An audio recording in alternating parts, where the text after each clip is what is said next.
how tariffs on imported new vehicles might increase prices, costs to automakers and cripple North American auto production to the tune of 20,000 vehicles per day. Yeah.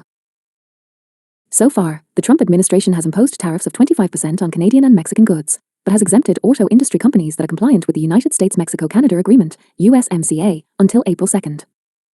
He has also imposed 20% tariffs on goods from China. Air. Column. Here's why Trump's tariff plan won't lead to reshoring. USMCA-compliant vehicles are exempt from tariffs if 75% of their content is sourced from the US, Canada, or Mexico. Additionally, 40% of core parts and 70% of steel and aluminum must be sourced regionally. There are also labor requirements that apply. Air.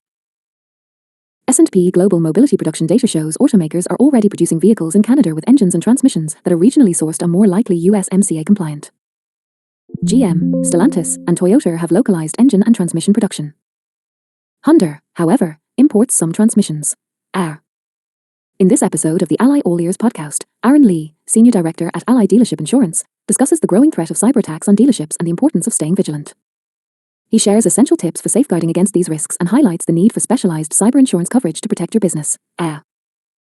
S&P Global Mobility now forecasts what it calls the extended disruption scenario as the most likely of 3 scenarios, with a 50% chance of probability. S&P says the period would last 16 to 20 weeks, during which time several high-exposure vehicles will slow or cease production.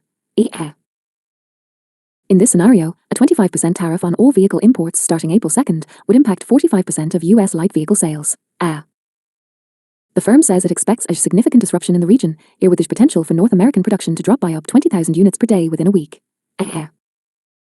Consumers will face rising costs on all goods, reducing available funds and willingness and ability for purchasing durable goods, S&P said. We expect product development delays to have lasting effects into future years. The next most likely scenario is what S&P calls the quick resolution scenario, which it gives a 30% chance of occurring. This scenario could take up to 4 weeks to play out. During this stage, we expect to see some automaker production lost due to supply issues and border gridlock, as well as short-term OEM production halts. With a quick resolution, lost sales and production can be regained. Border gridlock could be a major factor, as customs processes will need time to adjust and improve efficiency.